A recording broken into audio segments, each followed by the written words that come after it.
Given this, a Minister of the Crown should surely not only desist from raising the monarch in the chamber in such a context, it is particularly inappropriate to do that when the facts prayed in aid are not correct. Mr. Speaker, this is cowboy stuff. Very sloppy, very disrespectful to this House, and it's not the first time. The Armed Forces Minister, in her previous role as Veterans Minister, also had to correct the record from the dispatch box after saying at orals that my right honourable friend from Raleigh and Wickford was not a details man and that the Prime Minister had not worked with disgraced lawyer Phil Shiner. In fact, as she admitted at the dispatch box, the Prime Minister did indeed work with that traitor to the British Army who tried to have our soldiers put away for war crimes on the basis of fabricated evidence. And finally, the previous Secretary of State had to correct the record after he justified not giving me prior sight of the Strategic Defence Review because supposedly I had not allowed him prior sight of the Defence Command paper refresh when I was a Minister. Petty as this was also again wholly untrue. Mr. Speaker, this is not acceptable. Ministers must tell the truth from the dispatch box. I said I had the greatest respect for the new Secretary of State, and I meant it. And I hope he will ensure that his ministers show... Order. Just a little bit worried about truth and facts. In fairness, both the Minister and myself were told, and I just want to put it to make sure we understand, that we were told the Secretary of State was down at Windsor. We didn't know what time he was coming back. We weren't told. None of us. But I want to be careful about using truth and facts. I just really do worry about how we do attack each other in this House. I really do think the records have been corrected in all the cases stated so far. I know this is about defending spending plan. Going back in history, I'm not quite sure how that is fitted into the debate. So hopefully we'll get to the debate soon. Thank you, Mr. Speaker. I informed your office obviously earlier about this because we feel it is very important. Just say, by telling my office is one thing. Unfortunately, the office hasn't had time to tell me either. So. Thank you, Mr. Speaker. I've made the point, and I hope ministers are listening, because it is particularly special to be debating defence today on the second day of Armed Forces Week. In Armed Forces Week, we recognise... I'm sorry you didn't... Please, finish off the other part, because what I was offended by that day was calling a member who served in the armed forces, a gallant officer of this House, a coward. I didn't think was appropriate, and I'm sure that all of us will regret such comments against each other. Noted, Mr. Speaker, and as I said, it is particularly special to be debating defence today on the second day of Armed Forces Week. In Armed Forces Week, we recognise the extraordinary commitment made by our brave servicemen and women, past and present, to keep this country safe, and I pay tribute to all serving today and to their families and our veterans. Mr. Speaker, the last time I spoke in an Opposition Day debate on defence was in March, on the subject of the long-delayed Defence Investment Plan. Since then, we've still had no Defence Investment Plan. Instead, we've had chaos. The resignation of the Secretary of State for Defence, the resignation of the Minister for the Armed Forces, and yesterday, the resignation of the Prime Minister himself. These resignations are not unconnected. On the contrary, for a Prime Minister who thought that national security was his strong suit, those resignations from the MOD were fatal for his career, and they have a common thread, namely Labour's massive strategic mistake of prioritising an ever bigger welfare state over properly funding defence, despite war in Europe and the Middle East. As the previous Defence Secretary said himself, he simply could not put his name to a defence investment plan with a financial settlement that, to quote, falls well short and would make the country less safe. I will do. Thank you, Mr. Speaker. And I'm grateful to the case my honourable friend is making up. But does my honourable friend share the concern that I had last week in the statement from the Minister of State opposite and the Secretary of State, that they could not commit to delivering the capital ship programme that has already been laid out? And I'm hearing rumours, Mr. Speaker, rumours, that the new Type 83 destroyers were being mothballed in plans 6 months ago. Does that concern my honourable friend at a time when defence is so critical? James Cartledge. My honourable friend who served in the Navy, was a Defence Minister, speaks with expertise. It is an extremely serious and important point. This is why we want to see the Defence Investment Plan, Mr. Speaker. We've been waiting for months. We've been promised it repeatedly from the dispatch box. We need to see the details, whether it's the Navy, the Army or the Royal Air Force. And of course, the previous Secretary of State knew this was a problem. Let's just remind ourselves what else he said. He said that he was being, and I quote, forced to make decisions that would reduce the readiness of our forces and increase the risk to personnel on operations. That is a staggering indictment. The Prime Minister was seriously considering a financial settlement for defence that would, in the words of the man responsible for defence in this government until less than 2 weeks ago, make Britain less safe. But he wasn't alone in that warning. Last week, the Chief of the Defence Staff issued a stark message of his own when he said, and I quote, "We will have to dial back our activities and our exercise and operational activity if the level of resource funding that is available to us does not increase." Mr. Speaker, that is the stark reality. If the financial offer stays the same, at a time of war and the most profound threats to our nation since the Cold War, defence will have to be cut, our country made less safe. Well, they cut £2.6 billion last year from defence. They're cutting £3.5 billion this year. Yeah. How much more to come when our country needs the complete opposite? I will tomorrow. Friend, does he agree with me that Ankara is going to be extremely interesting this year, particularly when characters like Sikorski, Foreign Minister Sikorski, are pointing out that Poland is going to be spending 4.8% on defence, whilst we spend 4.5 billion on cycle tracks. He's pointed out that that's indicative of the priorities of this government and fears, as an Anglophile, a committed Anglophile, that it's indicative of this country retreating into the shadows. It's difficult to avoid that conclusion, isn't it? Well, my right honourable friend, who also served in the Navy and as a minister, speaks with great expertise, and he's absolutely right to remind us. The problems of the Defence Investment Plan are about our international prestige, how our allies see us, and they are worried. Poland is a close ally of the United Kingdom. I'm proud of the strength of our relationship, and I think we should all listen to what our allies are saying about the need for more funding. But the question we have to ask ourselves is why? Why would the government have to cut defence? I'm going to come to that question when I've taken this intervention, then make more progress. I can wait on the gentleman. I do thank the Right Honourable Gentleman for giving way. Of course, this isn't a debate about whether or not we increase defence spending. It's about how much we increase it by. He talks about our standing with our allies, which is incredibly important. What did our allies think when his government was cutting defence? What did they think? Can he tell us? There we go. Well, I'm grateful for the honourable gentleman. It's a nice try. The question he needs to answer is, if things are so good, why did the Secretary of State resign and the Minister for the Armed Forces, Madam Deputy Speaker? And this question I was asking, I will give way in a minute to my honourable friend, especially as I'm coming to an area of policy that she knows only too well, because we ask ourselves, why would they have to cut defence? Because they won't cut welfare. So I give way to the former Secretary of State for Work and Pensions. Thank you very much indeed. Now, can my right honourable friend clarify the financial offer that the Prime Minister made for the Defence Investment Plan, and that it was only 0.08% of GDP, which was £10 billion in real cash terms, not the £13 billion on offer. And it was that prompted the Defence Secretary to resign, because it was not enough to keep our nation safe. Well, I'm very grateful for my right honourable friend. She's absolutely, literally on the money. That's exactly right. Just a derisory increase to 2.68%, when the 2.6 figure already includes things like the intelligence budget, which have been used to inflate it. But I was speaking about welfare, and Madam Deputy Speaker, I will do in a bit. I just want to make an important personal point, because I didn't have the privilege of serving in the armed forces. I did have the privilege of being Defence Procurement Minister, and I hope that what I did before entering Parliament helped a little in that role. I ran a small business. I employed people. And I will never forget the time I offered pay rises and extra hours to my staff, and they turned me down. Why?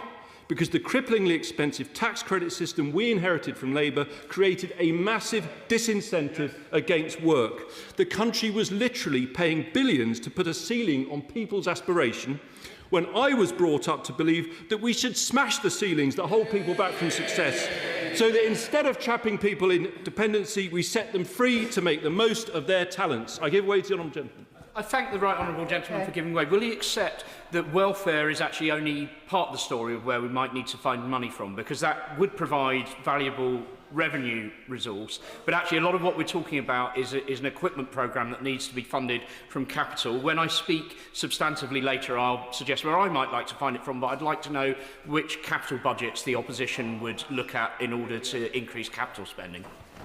Well, The honourable gentleman, I'll take him in the spirit he asked it, because he's being very open. He's asking the question, where are we going to get the money? We've been debating that. We think welfare is incredibly important. It's not just about the quantum, Madam Deputy Speaker. It would make us a more resilient country if we get people into work instead of on welfare.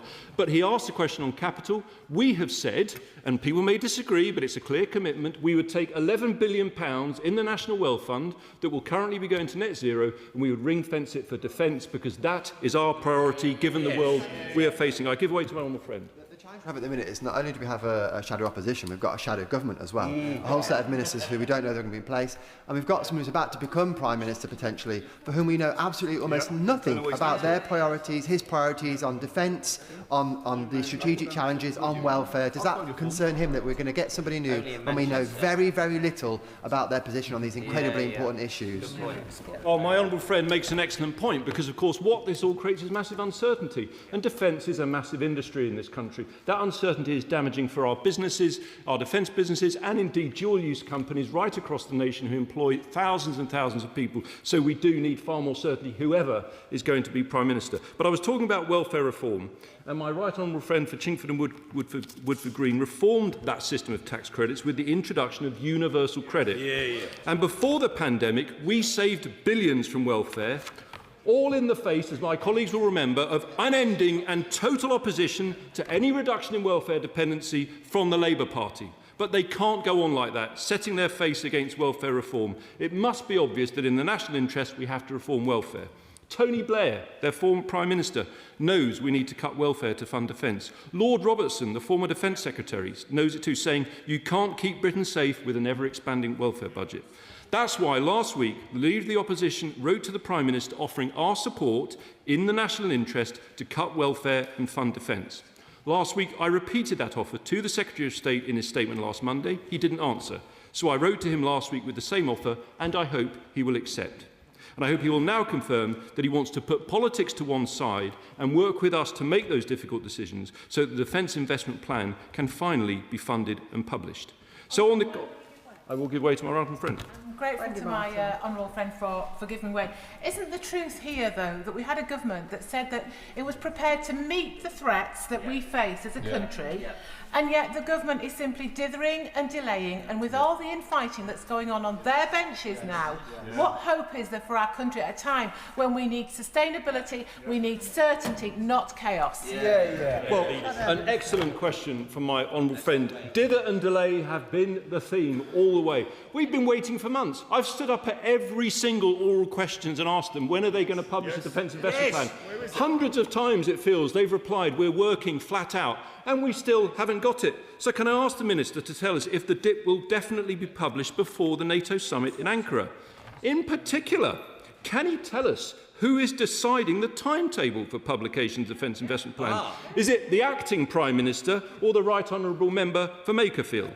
Now, it was reported today by the political editor of the Times, Steve Swinford, that there is now an argument between the two as to when to publish the Defence Investment Plan. They're working flat out, having this discussion.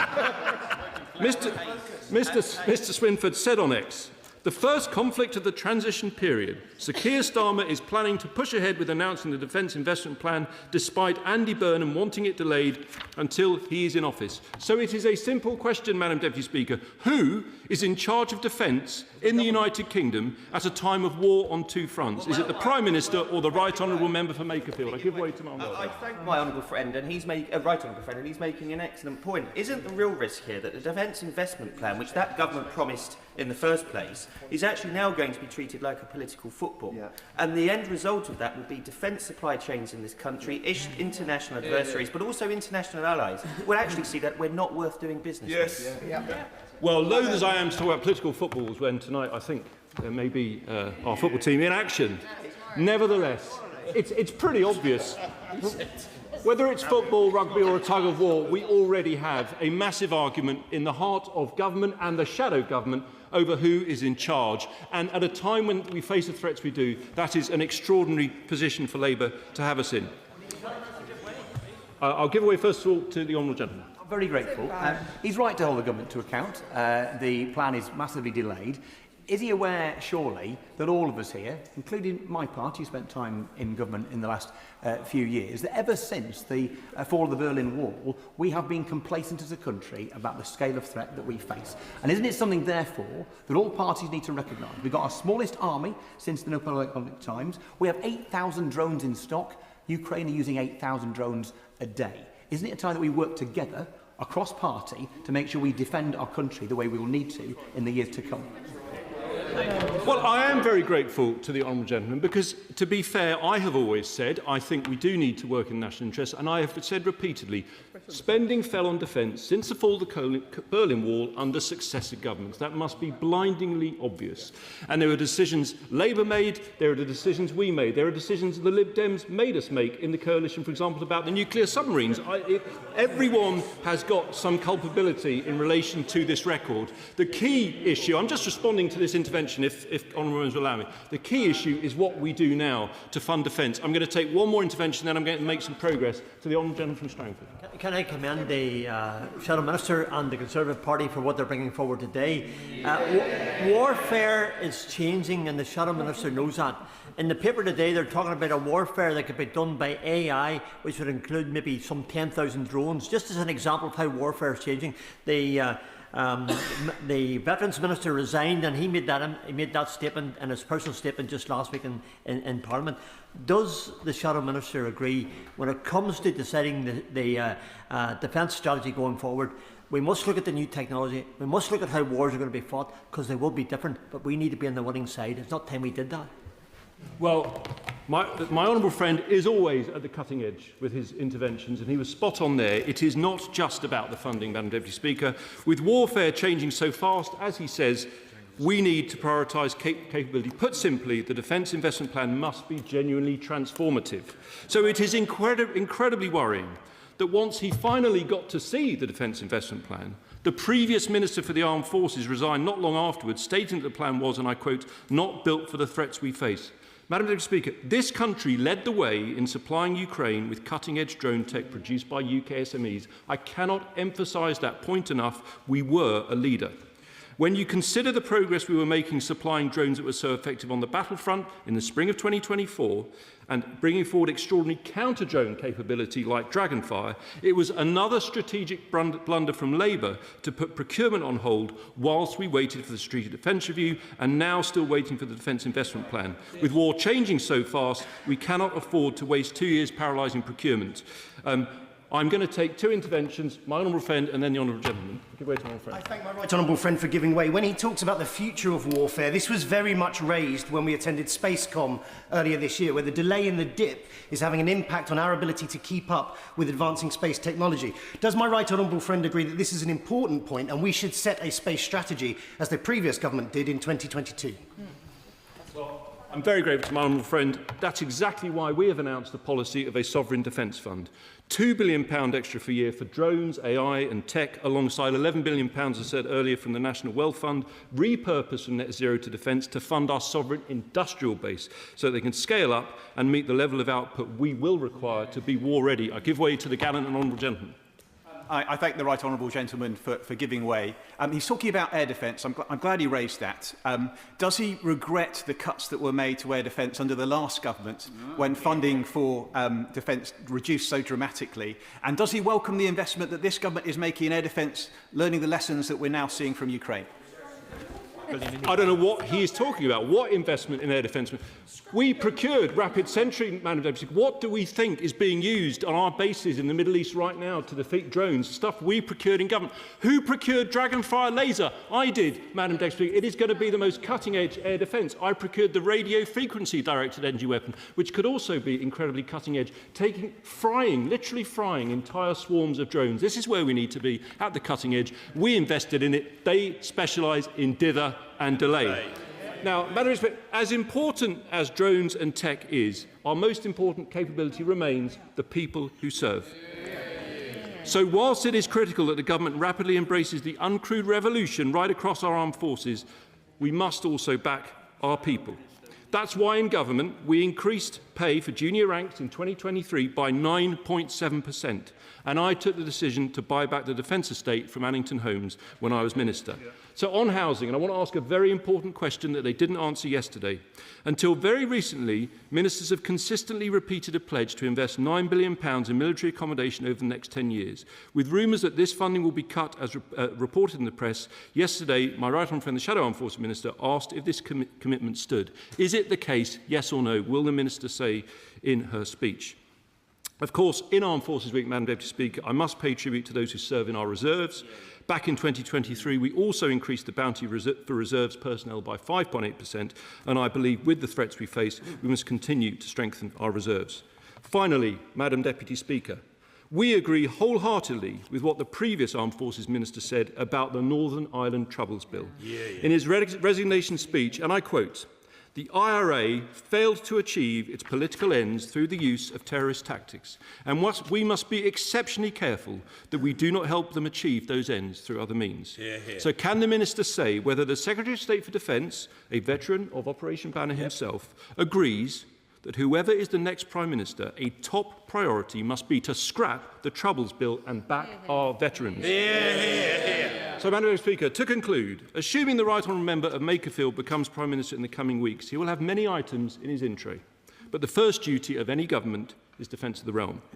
So when Labour's own Secretary of State for Defence until days ago resigned saying Labour's defence investment plan would make the country less safe, it must be obvious that this is the top item for the new Prime Minister's attention. If the new Prime Minister is to succeed, the quantum of cash on the table will need to be far more substantial given the threats we face, and that means finding the money without increasing our national debt or taxes. Instead, to make our country stronger and more resilient, we are offering to work in the national interest to cut welfare and fund defence. In Armed Forces Week, we all agree that the men and women who serve our country are second to none. So I ask ministers again, are they prepared to work together to find the cash to fund defence so that we can give our brave personnel the tools to do the job and keep this country safe? Well done. The question is as on the order paper. I call the Minister to move the amendment. I beg to move the amendment in the name of the Prime Minister. Madam Deputy Speaker. On the 5th of May 2013, I joined the British Army as Officer Cadet Jones, joining the mighty 29 Platoon Alamein Company at the Royal Military Academy, Sandhurst. I was joining an army with a full-time strength of just under 100,000 personnel. Operation Herrick in Afghanistan was still ongoing, although soon to draw to a close. ISIS were on the offensive, and it had been several years since the invasion of Georgia by Russia. Perhaps that would prove to be a one-off. The Army's main platforms, apart from those procured for Afghanistan, such as the light-roll Foxhound, were Challenger 2, Warrior, AS-90, CVRT. All ageing platforms with some bought before I was born. In 2015, I was posted to Germany, now Lieutenant Jones, serving with the indomitable 44 MFMI Company. I was now part of an army of a strength of just 82,000. Operation Shader had been launched to counter ISIS to great effect. Herrick had ended, replaced by the more limited operation Op Torral. 20 Armoured Infantry Brigade, who I was attached to, was still made up of Challenger 2, Warrior, AS-90 and CVRT. Crucially, by then, Russia had launched its first operation of its evil assault on Ukraine and had annexed Crimea in 2014. It was clear then what Russia's ambitions were, and their tactics of little green men showed that warfare was already changing. Most importantly of all, this clearly showed that once again, war was on the doorstep of Europe. How useful it might be, you may think, to have an armoured infantry brigade based in Germany, sat with a railhead connecting to the whole network of Europe, able to move armour quickly and at short notice, a sign of our commitment to defence. But alas, the decision had been made in Westminster. Instead of readying for the new threat, I watched as our bases closed down around me and troops moved back to the UK. When I left in 2020 as Captain Jones, troop numbers had dropped to the mid-70,000s. Our main army platforms were still the same as when I had joined. Troops were down, morale was down, and our footprint was down. My honourable friend give way. I thank my honourable friend for giving way. I recognise a similar circumstance when I served in a shorter period of that time than she did. Does she also recognise the massive impact on morale of the successive real terms pay cuts the Conservative gave to our brave armed forces during that period? real terms. I really do, and the wider impacts on the state of housing, which I, like him, had to live in. And the relentless pressure on our fantastic people, asking them to dig out blind every day just to keep the show on the road, and a story that was repeated across many of our public services. And she mentioned the fact that troops were being removed from Europe back to the United Kingdom. I may be interpreting this wrong, but she seemed in her speech to be slightly critical of that. May I remind her that at the time, that was because of the ever-changing geopolitical landscape in which we faced, and also allies were doing the same. And at the time, the Labour opposition did not oppose that and did not criticise it. So is she criticising us for doing that, or is she just making an observation? Sizing the decision makers for that decision, and I think, by the way, on reflection, others would agree with me. All of this occurred under Conservative Prime Ministers, whether in coalition or as a Conservative government. They attempted to crush the proud British Army with their mismanagement. I thank my right honourable friend for giving way on that point. We've talked about the changes after 2014. Would we also look back to what was referenced earlier on the 2010 coalition, where the blame seemed to very suddenly shift to the Liberal Democrats? It was a joint decision to delay what was happening with our submarines, and I'll take no arguments from the member for Westmoreland and Lonsdale, because it was his party that helped damage Barrow-in-Furness. If they hadn't made that commitment to pause under the coalition government, from the honourable friends sitting opposite, we would have had our boats in the water now, and our submariners wouldn't be spending 200 days at sea. She's absolutely right to highlight those who were responsible for the defence of this country and the decisions that they made. No, I'll make some progress, and then I will, if you insist, I'm fascinated by her remarks about the withdrawal of troops after the Cold War, actually many of them to Salisbury Plain in and around my constituency, where they continue to train for current operations. Is she seriously saying that she would recreate the British Army of the Rhine? Is that government policy, this government or the government to come? If so, how is she going to fund it? I appreciate him trying to conjure me saying something that I have not said. I do appreciate that. He will be aware I was talking about the decisions made in the mid-2010s, and I am critical of that decision. He will also know that being able to undo something is not the same as never having done it, and I hope he will appreciate that I am sincere in what I am saying there. The Conservative government attempted to crush the proud British Army with their mismanagement, their short-sighted cuts, their shameful negligence and refusal to adapt to new threats. And members of the current shadow team played key roles in that record of failure. I thank the Minister for taking the interventions, and I also served with 20 armour brigade and deployed on operations with armour from Germany over to the Balkans. I've seen that. So the Minister is saying about mismanagement, she is in a position that unless more funding comes forward, is about to make some of the biggest cuts to the armed forces during the most hostile situation since the Second World War. How does she square that circle? Yeah.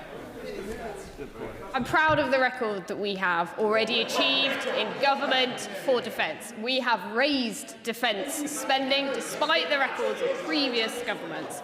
I am in a position to argue every day for our armed forces to get what they need to have, and I will continue to do so. This Labour government was elected in places like Aldershot, Portsmouth and Plymouth to fix their mess, and we have begun to do so. Recruitment is up, retention is up, morale is up. Personnel have received 3 above-inflation pay rises and real action to improve housing, enabling our armed forces to focus on national security. I'm going to make some progress. Like the RAF pilots who recently flew over 3,000 hours of defensive missions, intercepting drones and missiles to protect our people and our allies in the Middle East. The ground-based air defence crews who, under fire, protected UK and allied bases, shooting down more than 100 drones. And our Royal Navy and Royal Marines who expertly intercepted a Russian Shadow Fleet vessel and work around the clock to protect our underwater infrastructure. I'm just going to make a little bit of progress. I think I have been quite generous, so I'm just going to make a bit of progress. From the high north to the far east, as our world becomes more dangerous, demands on defence grow. And as usual, our armed forces are responding with incredible professionalism and effect. Our forces continue to deliver vast amounts of military equipment to Ukraine, including our largest ever numbers of drones, and are ready to lead the multinational force to bolster Ukraine's defences in the event of a ceasefire.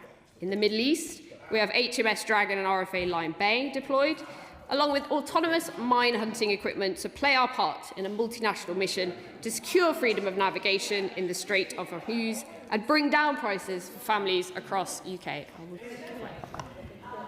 The Minister for giving way, and I just wanted to ask her, if everything is so great, why has Lord Robertson described the government's situation as one of corrosive complacency?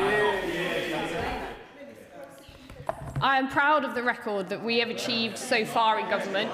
I think we all recognise that there is more to do, and we are working hard to do that.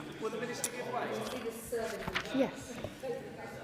I thank the Minister for giving way. She's given me a really passionate speech and talking about her personal experiences being in the armed forces. I think it's important for the party opposite to hear, again, the figures she quoted of the number of armed forces personnel there were at the start of her time in the forces to the time that she left the forces, and the difference in the amount of officers we had. And could she also talk about what this Labour government is doing to support our armed forces personnel and actually increase morale, which is hugely important?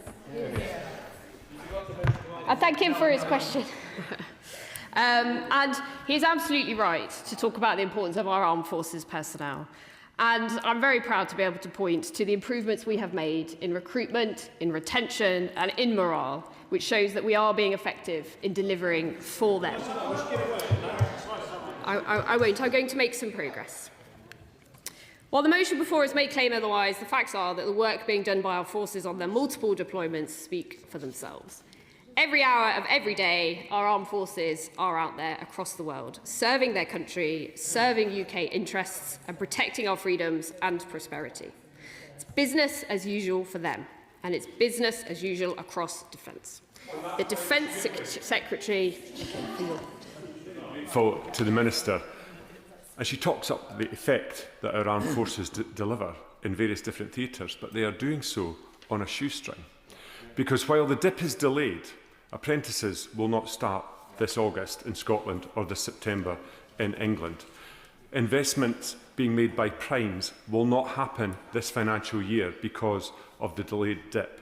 More important than that, our allies are looking at the United Kingdom and they're seeing an investment plan that doesn't exist and a government in disarray. But more important than that, those that would seek to do us harm can look at the UK now and see a country that either doesn't know how to or cannot afford to defend itself. Is that a legacy she's proud of? It is on him as well. He has questions to ask about his party's support for defence as well. For example, refusing to fund the welding school, which would have brought us vital skills. The Defence Secretary is working through the Defence Investment Plan line by line, and so that our personnel have the kit and technology they need to deter, fight and win. He has been clear. He will get the dip right and will publish it before the NATO summit in Ankara. And I think I've been generous. I'm just going to keep going. Thank you. And unlike the suggestion in today's motion, the dip has not halted this government's investment in turning around our hollowed-out armed forces. Since the election, we have signed over 1,400 major defence contracts, and 94% of that total contract spend going to UK-based companies as we deliver on our commitment to back British. I've given away enough time, so I will keep going. I know the opposition want to use the wider situation in Westminster for political grandstanding. It's all they can do, and it's all they know how to do. But we are rebuilding our armed forces for our age of big data, AI and autonomy, and have reclaimed our position on the world stage. We have committed to an uplift in defence spending. We have delivered the biggest export deals for decades and fueled defence as an engine for growth, benefiting communities across the UK. This is a record to be proud of, and a record that we will build upon as we build warfighting readiness. Rather than debate these issues constructively, we have a motion urging orderly government. I will keep going. From the party who gave us 5 different prime ministers, 5 different defence secretaries in 10 years. Calls. I will now. Minister, please. The Minister has made very clear that she's not taking any more interventions. Minister. A plea for defence spending to hit 3% by 2030 from a party whose manifesto committed to spend just 2.5% by that date. Calls for a fully funded defence investment plan fit for the modern battlefield from a government whose fantasy equipment plan was overcommitted, underfitted and unsuited, who left 47 of 49 major defence programmes delayed or over budget. And a motion that claims to understand the delicate legacy issues in Northern Ireland from a party whose own plan was struck down as unlawful. It protects nobody. We have had many debates on this issue that the government is reflecting on. I've set out my position many times, and in partnership with colleagues in the Northern Ireland office, we will progress that bill in due course. And I have said before, I'm very mindful of the responsibilities to get it right. Madam Deputy Speaker, no, I'm going to finish. Madam Deputy Speaker, Armed Forces Week is a moment to say thank you. But the best thanks a government can give our servicemen and women is not warm words from these benches. It is our full backing. I know that there are more Officer Cadet Joneses serving today, more Lieutenant Joneses, more Captain Joneses. We're a big family. But I say to them, the Conservative government failed me. This Labour government will deliver for them. The original question was as on the order paper, since when Amendment A is being proposed as on the order paper. The question is that the original words stand part of the question. I call Liberal Democrat spokesperson Dr Al Pinkerton. Thank you, Madam Deputy Speaker. It's a pleasure to speak in this debate today at the start of Armed Forces Week, and also as a member of the Armed Forces Parliamentary Scheme, which it has been an honour of a lifetime to be a member of for the past couple of years. It's been wonderful to get to know friends and colleagues across the House on that programme. There's truly no better way to understand the challenges and opportunities of our armed forces than in participating in that scheme, and I would encourage all members, if they haven't already done so, to consider participating in it. And in that spirit, I would also encourage members to go and engage with the Defence Showcase, which is currently being held in Speaker's Court. I've had the privilege to speak to the bomb disposal unit based in Aldershot already today. They drew incredible work in hugely dangerous circumstances. The Liberal Democrats have tabled an amendment today because Britain needs a serious defence policy for a dangerous age. That is a sentiment that I know is shared across this House, even if sometimes we disagree about quite how to get there. But let me be clear about our position on the Conservative motion today, because I do believe that parts of it identify genuine, real problems. Britain does undoubtedly need to restore our military capability. Recruitment, retention and morale must be rebuilt. Service personnel and veterans deserve dignity, with suitable housing to mental health support. But recognising a problem is different from offering a credible solution. We cannot support a motion that asks this House to forget who hollowed out our armed forces in the first place, and if not forget, at least fail to properly acknowledge. It talks of rebuilding the army after the Conservatives cut troops by 10,000. It proposes to pay for new commitments by punishing struggling families and targeting the two-child benefit cap, sacrificing human security for strategic security without doing the hard work to genuinely move people into the workplace. And it fails to meet the central strategic challenge facing Britain. Europe is rearming. The United States is less reliable than it once was, and Britain must be at the heart of common European defence cooperation. I would absolutely be delighted to give... The Honourable Gentleman, thank him for that. Doesn't often, not many people say that. I thank him for saying that, and I welcome him to the debate. Can I just remind him that his colleagues on those benches also marched through the division lobbies and made the savings in the Armed Forces budget during the time that they were in government. But his party policy is £20 billion of so-called defence bonds. Can he outline to the House how he would intend to fund that? It's borrowing, isn't it? And wouldn't that make the economic situation in this country a whole lot worse at this troubling time? Very good. I'm grateful to my honourable friend, if I may say so, for his intervention. He is absolutely right. The Liberal Democrats, as my honourable friend, the member for Westmoreland, has already acknowledged, parties across this House sought to leverage too much from the so-called peace dividend. Whilst he and I have acknowledged that, I wonder whether his party will do the same.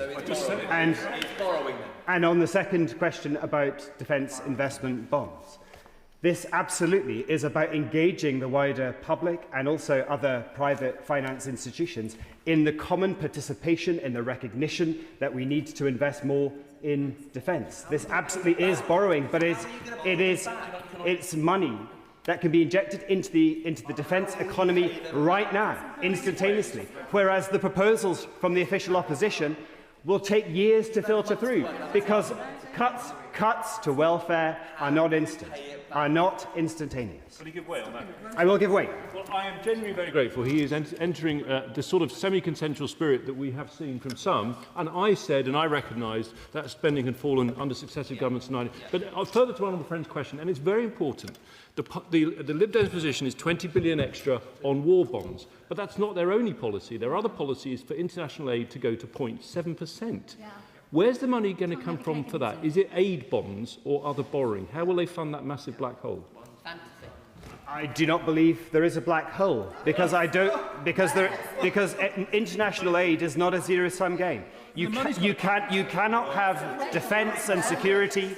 You cannot have defence and security in the modern world unless you are tackling the very challenges that drive contemporary conflict at source. And international aid is an absolutely fundamental part. But the money's not free. Where's the money going to come from? The money is absolutely there, because if we don't spend it, up front, we end up spending it further down the line in not only treasure, but also in blood. I am going to make some progress now, if I may. Come on. Well, it's got to come from somewhere. Our amendment recognises the reality that I have just outlined in terms of Europe, the United States, and indeed Britain's role at the heart of European defence. The scale of the threat, the urgency of investment, and the need for deeper, pragmatic cooperation with our European allies. The threats facing the United Kingdom are the greatest since the end of the Cold War. I will give way. Thank you to my honourable friend for giving way. We've just come back on the Defence Select Committee from Norway, and it worries me that some of the defence programmes may be withdrawn in the dip. So does my honourable friend agree with me that defence programmes set out in the Defence Investment Plan are important not only for our national security but also for maintaining and deepening the UK's relationships with our allies and partners? Well, I'm grateful to my honourable friend for giving me. He's asked me to speculate on elements of the dip that, of course, I haven't seen, and he has the privileged position of the insights he's gained from his recent visit. I would simply point out that investment in the kind of structures and networks he talked about pay multiple dividends in terms of defence cooperation, but also in terms of long-standing and sustainable defence diplomacy. And at a time when the threats facing the United Kingdom are at the greatest since they have been since the end of the Cold War, that is particularly important. After all, Vladimir Putin continues his brutal invasion of Ukraine while expanding hybrid war, sabotage and disinformation across the United Kingdom and across Europe. Correct. And at the same time, Donald Trump's wavering commitment to European security does cast doubt on NATO's collective defence. That is the world in which this debate takes place. More fragmented and unstable, one in which Britain cannot afford delay, drift or self-deception. I will give way to my honourable friend. I'm grateful, and so far the debate has been very much about how much funding should be found for defence. What we should also think about is the resignation speech by the former Minister of State for the Armed Forces, the Honourable Member for Selly-Oak, who said last week that the dip which he has seen does not strike the right balance between high-end sophistication and low-end mass. To quote, "The dip does not strike that balance." Does the Honourable Member agree that we also need to think about that balance between sophistication and mass? Well, my honourable friend speaks from a position of authority, from his personal experience and also from his roles in committees in this House. I defer, as always, to his superior insights on this matter and certainly wouldn't defer from anything he has just suggested. Britain's European allies share our values and commitment to collective defence. We cannot be a spectator while Europe rebuilds its defences, but should shape and lead within that effort. Under the Conservatives' watch, our army fell to its smallest size since the Napoleonic Wars, and the Navy's surface fleet to its smallest size since the English Civil War. We saw a crisis of recruitment, retention and morale, and a failure to look after our service personnel and veterans properly, with shoddy housing and one of the worst privatisation deals in British political history. I will give way. I thank my friend for giving way. As chair of the Women in Defence APPG, women only make up only 11% of the regular forces, and so we cannot talk about defence readiness while failing to recruit and retain half the population. So does my honourable friend agree that Defence Investment Plan must include a concrete plan to reach the Women in Defence Charter's 30% target by 2030? I'm grateful to my honourable friend for her intervention. She puts her finger on an incredibly important point that is absolutely intrinsic to the publication of the DIP, and we should never ignore the experiences of women in our armed forces who perform brave service every day. I will give way. I'm very grateful. He is being very generous with his time. Can I turn to legacy? Our motion calls on the government to drop the Northern Ireland Troubles Bill, which his party voted against at second reading, as did we, a bill which the outgoing Armed Forces Minister now famously described as unfit for purpose. Is his party, like us, still opposed to the Northern Ireland Troubles Bill, and does that also apply for his colleagues in the House of Lords? I'm grateful to the honourable gentleman, if I may say, indeed my honourable friend, who has supported me in debates in the past. We are opposed to the Northern Ireland Troubles Bill. It does not deliver either justice for victims or protection for veterans, and I will come on and talk a little bit more about that as I conclude my speech. I'm incredibly grateful. Let me move on, because I am in fact about to talk about the issue of legacy. He knew that, obviously. The honourable gentleman clearly knew very well exactly the structure that I would adopt today. Consensus. The Conservatives, this is where the consensus briefly ends. The Conservatives Legacy Act, I would contend, failed victims, survivors and veterans alike. It removed legal avenues for justice, eroded public trust, and through its conditional amnesty established a shameful equivalence between British service personnel and members of the IRA. Key provisions were found to be incompatible with the ECHR, which matters because a country that asks its armed forces to serve with honour must legislate with honour too. The ECHR is too often characterised as a threat to those who serve.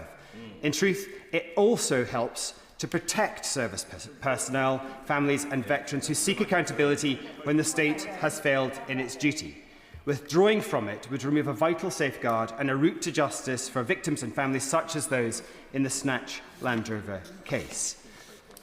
But this is where the consensus returns. The Liberal Democrats are firmly on the side of veterans. That is why we voted against the carryover motion for the Northern Ireland Troubles Bill. As drafted, it lacks safeguards veterans deserve, including protection against repeated investigations without genuinely new evidence. The government's bill should be human rights compliant, rooted in transparency and independent oversight, holding victims' rights, while importantly ensuring no process is used to discredit those who serve with honour and integrity. I will give way to the honourable gentleman. I'm grateful to the honourable gentleman for giving way. Given what he is saying about Northern Ireland, would he support a private member's bill which would make law that there should be no further investigations, inquiries, inquests or indeed prosecutions unless, in the view of a Supreme Court judge, new and compelling evidence has come to light. Because if he does support that, I can only recommend that he's in the chamber on the 4th of September when I will be bringing it to the House. Thank you. I'm grateful to the honourable gentleman, my honourable near neighbour and friend, for his intervention. The private member's bill he describes sounds entirely consistent with the argument that I'm making today, if I may take the opportunity to study the precise wording before fully committing to it, but it sounds entirely consistent with what I'm arguing today, and I'm grateful to him for bringing it to my attention. The honourable member for Wimbledon and I have engaged extensively with veterans associations, and our amendments today reflect their concerns by enhancing oversight and protecting veterans' rights. At the time of acute threat, our military need urgent restoration, and Labour has moved previously too slowly to undo the damage. The delay to the Defence Investment Plan has created uncertainty for our armed forces, our industry and our allies. I note, Madam Deputy Speaker, that His Majesty's opposition failed to back our new Clause 22, which would have required a report into the damage that the delay to the DIP has done to British business, and I think that was a missed opportunity. I will give way.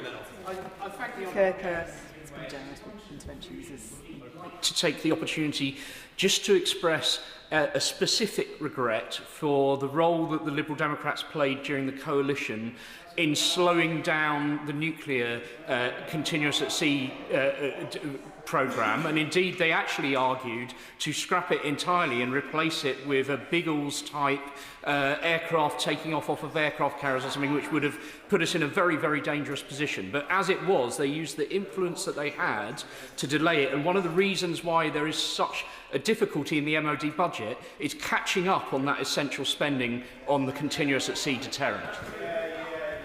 I, in my role today as spokesperson, and indeed my honourable friend, the member for Westmoreland, have both acknowledged mistakes that have been made in the past, and I think, frankly, those mistakes need to be shared across this House, because they are shared across this House. I would just say that defence cannot be switched on overnight. We cannot rebuild industrial capacity, train personnel, modernise equipment or restore deterrence through vague promises about working at pace. Small and medium-sized businesses have told me plainly that investment decisions are being delayed, expansion is on hold and contracts are being lost overseas. Ministers must publish the Defence Investment Plan immediately to reassure partners and provide a roadmap for regenerating our armed forces after years of mismanagement. At a moment when Europe is rearming, Britain is hesitating, and hesitation sends signals to our armed forces, to industry, to our allies, and most dangerously, to our adversaries. When the former Defence Secretary and the Armed Forces Minister resigned, that was a clarion warning from those who have scrutinised the numbers, and they were left wanting. I will give way to them. Very generous. The Liberal Democrats are famously known for their love of bicycling. So does he agree with me that it would be a very good idea if the government dropped its plan to spend £4.5 billion over 5 years on creating cycleways and rededicated that to defence? Where does that come from? I mean, it's a curious argument that the honourable gentleman makes.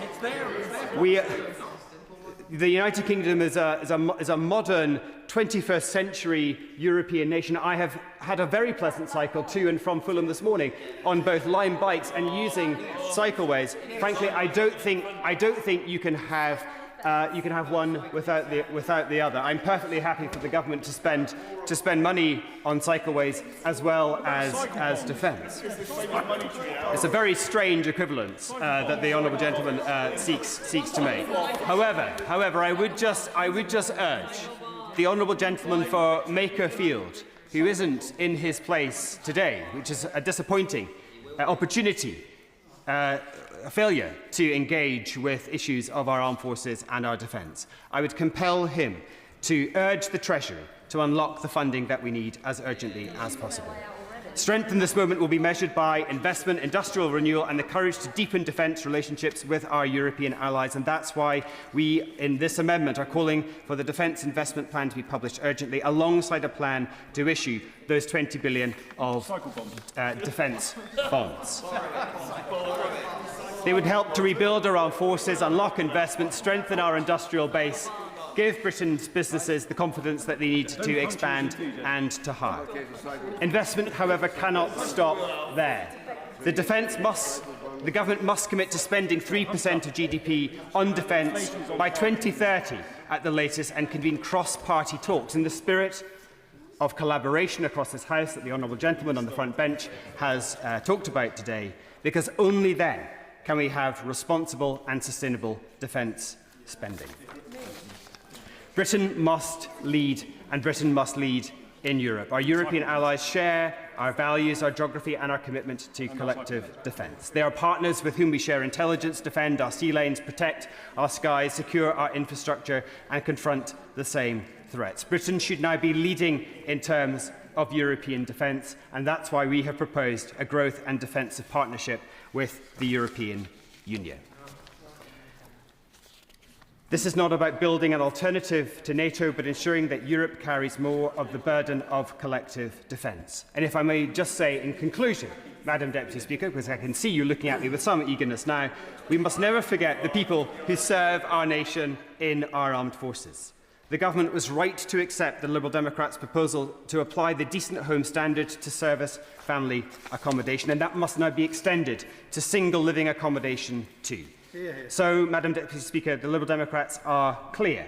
Britain needs the Defence Investment Plan to be published now. Defence spending must reach 3% of GDP by 2030. A £20 billion defence bond programme should rebuild capability and industry, and it can do so quickly. Northern Ireland needs a fair, lawful and trusted legacy framework, including protections for our UK veterans who served with honour. Our armed forces deserve the highest standards, including the Decent Home Standard extended to single living accommodation. And Britain needs a new growth and defence partnership with Europe that places us at the heart of defence cooperation. I call Graham Downey. Thank you, Madam Deputy Speaker, and it's always a pleasure to follow the member for Surrey Heath, who's always very both gracious with his time and always very entertaining to listen to, so I thank him for that. Can I begin my remarks, Madam Deputy Speaker, by thanking all of our serving armed forces that are protecting our country at the moment, and it is very important this debate taking place in Armed Forces Week. I think it is to the credit of the opposition for once. At least they have brought together the topic of debate today, although I'm not sure we've quite reached the level of consensus hoped for across the House when we speak about issues of defence. Madam Deputy Speaker, perhaps we could achieve some consensus on this. Yet again, when we debate defence and our armed forces and the people who keep us safe, the plastic patriots of reform can't be bothered to turn up. Does he agree with me and the rest of this House? People who wrap themselves in the flag should at least debate the future of the people whose job is to defend it. Thank you, Madam Deputy Speaker. I was slightly concerned that I was going to have to disagree with the honourable gentleman at an early stage. I absolutely agree with him. I find that any politician, frankly, who wraps themselves solely in a flag should not, without any substance to it, should not actually be worthy of leading any constituency or indeed any party, and certainly not any country. Madam Deputy Speaker, as I've mentioned this House previously, I actually grew up in Berlin in 1987 to 1990 and was there when the Berlin Wall came down. That gives me a slight and perhaps unusual insight for someone of my age. I grew up 1 mile from hearing Russian artillery and Russian helicopters testing and firing. I was there when Rudolf Hess died and saw the various security measures in place. Madam Deputy Speaker, that makes me unusual for people my age and younger, most of whom have not seen what a Cold War threat is, most of whom have been used to a safe world, who have not seen the necessity for increased defence spending, unless, of course, you have a member of the armed forces in your family or have served yourself. But nonetheless, the majority of people in this country of my age and younger do not know what a threat from Russia looks like, or indeed a threat from any other country. I have said before that I believe the UK is already in a conflict with Russia, and not only that, that we are a frontline nation and should always consider ourselves as that. Whether that is in the High North, whether that is RAF jets taking off from Lossiemouth or Coningsby to defend our airspace, whether that is Royal Navy ships and Royal Air Force aircraft in the High North protecting us from Russian threats to our sub-sea cables. Madam Deputy Speaker, this country is in conflict with Russia. Russia considers itself to be in conflict with us, and we must always respond in that way. Those attacks extend into cyberspace. They extend every single day. We see thousands of attacks, whether that's on private businesses or indeed on our defence or energy infrastructure. But these threats are there. We see it in misinformation peddled online, which seek to undermine our democracy. Madam Deputy Speaker, this country is in conflict with Russia.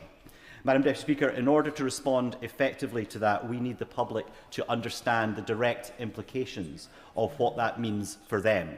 That a cyber attack on Jaguar Land Rover has consequences for our economy. An attack on Marks and Spencer's has consequences for their ability to buy a jumper, but also for the staff working at these institutions. Well, this has a direct impact on our economy and our society every single day. And one conversation I think that we must have across this House, and it is always slightly daunting to be in the House on a day like this, where there are people who have served in the military and know far more than I do. But we must, wherever possible, draw lines from the threats that we face and the detailed military programmes we talk about and face, about what that means on the day-to-day lives of people in this country. Otherwise, those people will not grant any government the authority or in the licence to take the action to increase defence spending and capability that we see across this House. I will give way to Andrew. I'm extremely grateful, and he always speaks on defence matters, and with his very unique passion for it from his upbringing near the Berlin Wall and so on, which I very much respect and admire. But a serious point, Madam Deputy Speaker, it's just been reported by the BBC that it's been, the Number 10 have said, no new major policies or spending decisions will be made until the new Prime Minister has been appointed. If that is the case, and given the timetable, how can the Defence Investment Plan be delivered before the NATO summit? Does he agree with me that question now has to be answered? It has to be answered. Madam Deputy, I do thank the Honourable Gentleman for his comment, his intervention. It's not something we're going to get drawn into in the Chamber today. I've not seen the news report, and I believe it would be something that would have to come from government. So I'm not going to get drawn into that. Madam Deputy Speaker, when we talk about defence and national security, we must also, as well as making sure we're speaking to the public and things that matter to them, broaden out the conversation. When we're talking about national security and defence readiness, we are not only talking about Ministry of Defence budgets, we should also be talking about what that means for energy security, for food security and everything else that makes our country safe, whether it's economic security, delivering the skills and apprenticeships we need for the future. And that is a way that we make sure we engage the public with why it matters to them. If we are saying that we must spend more on protecting our North Sea infrastructure or on our national grid infrastructure, because if we do not, that will put up your energy bills by even more. It will cause blackouts. These are the consequences. And we must always be clear when it comes to things like like energy infrastructure, that some things cost money. If we want a more energy secure nation and more resilience, people will be asked to pay more in one way or another. That is the nature of defending our nation properly and effectively.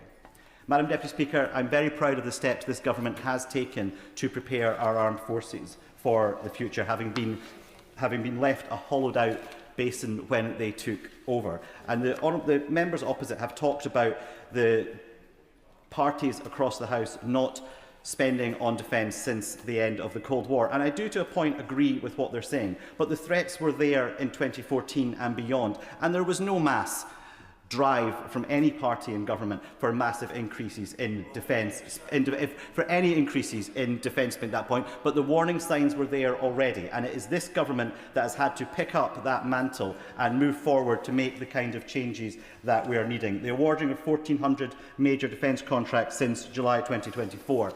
In Scotland, £10 billion frigate deal with Norway that will secure jobs on the Clyde as well, pressing for the £8 billion Typhoon deal with Turkey and upgrading Typhoon jets as well.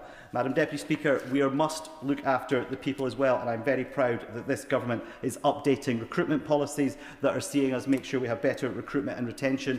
And as the Minister mentioned in her introductory remarks as well, we are seeing recruitment up, increasing in pay and turning around the decade of decline that we saw under the party opposite, with a cumulative pay reward of 10.5% since July 2024 and the largest on record, with new recruits receiving a pay boost of 35%. I will give way to the Honourable Gentleman. for letting me intervene. And one of the things we must do when it comes to spending, and I see the former Veterans Minister in his place, we need to ensure that our veterans are looked after, those who have mental health issues. And I regularly come across people who are affected by what they've seen in their service. It's affecting them physically, sometimes it's affecting them emotionally and mentally as well. Does he feel that when it comes to the spend that is necessary, there must be a commitment as well to ensure that those veterans who have served and who suffer are looked after? The honourable gentleman for his intervention. He always makes sure he picks on the issues that really matter to our people, and the Minister of Defence's Op Courage does exactly the kind of work that he is talking about. We see that, I'm sure members across the House see that in their constituency mailbag all the time. We must make sure we are properly protecting our veterans. Not only is it important for our responsibility to them, but also that is how you make sure we have effective recruitment and retention in the future. We must be a nation that looks after our serving soldiers as well as we progress. Madam Deputy Speaker, I mentioned in my opening remarks that I believe we're already in a conflict with Russia, and I would like in particular to praise the focus of the previous Secretary of State for Defence on the Joint Expeditionary Force work that he did in the High North. We are a frontline nation, and our frontline is in the North Sea, the Greenland, Iceland, UK gap, and tackling the threats we face there. The partnership with Norway on the Type 26 frigates, the other work that's been done with Joint Expeditionary Force nations, is exactly the kind of capability that this country needs to make sure we are focusing on. And when we are discussing budgets and things, I want to make sure that this House and the debate around defence does not solely become focused on a number. We must not focus and think that just because we have hit a particular number by a particular date that our country is safe. It is not. The country is safe when we have the right capabilities in each domain to fight against the threats that we face, whether that is in the air, on land, on sea, or in cyberspace or any other domain. And for that discussion, we must make sure we focus on capability.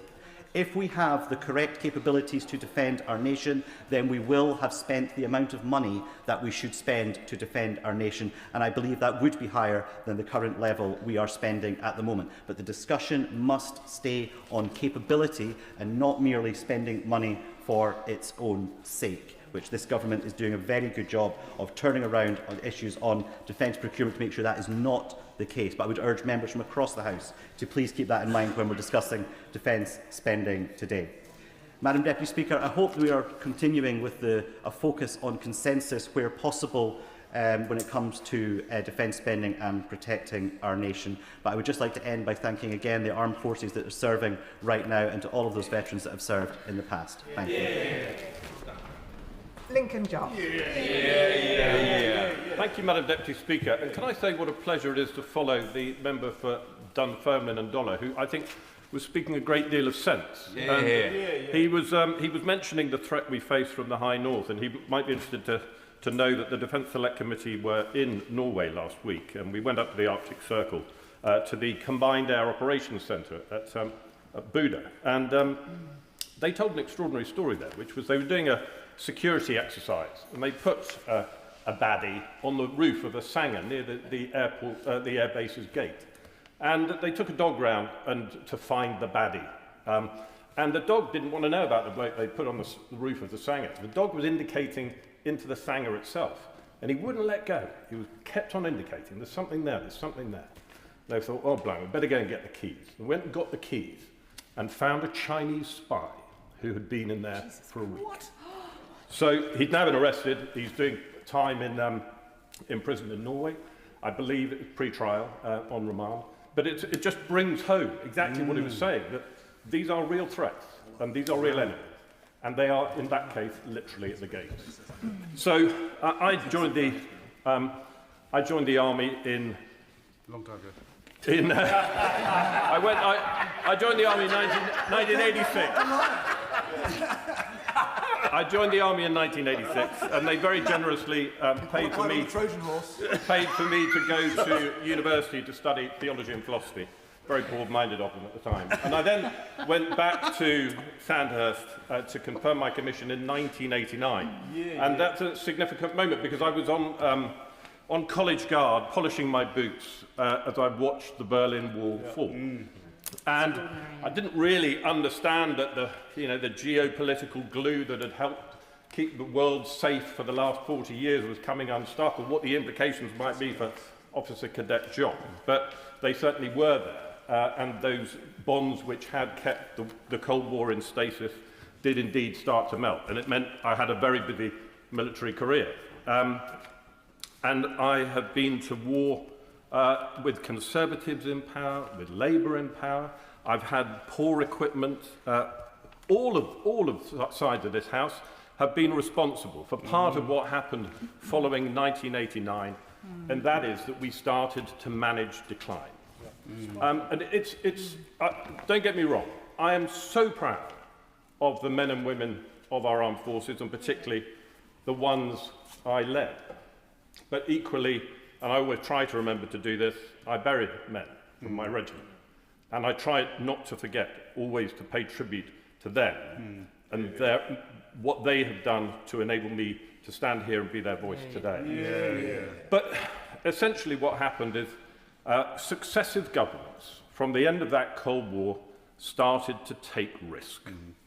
And they simply passed on this ticking time bomb from government to government. And bad luck, Labour, it's gone off under your watch. That's the fact of it. And the situation, there has been essentially a very big lie being told to the British public, which is that, you know, we can have the defence that we want at the money we're prepared to pay for it. I'd be great. Delighted to give way. I'm grateful. And he's making, obviously, a very, very powerful intervention. Does he recall, like I do, at the ending of the Cold War, there was a paper written, I think, by Francis Fukuyama, that was referred to as the end of history. Does he not agree with me? It was on the basis of that everybody believed somehow no longer was there going to be war, no longer was there going to be pressure, no longer do we need the armed forces.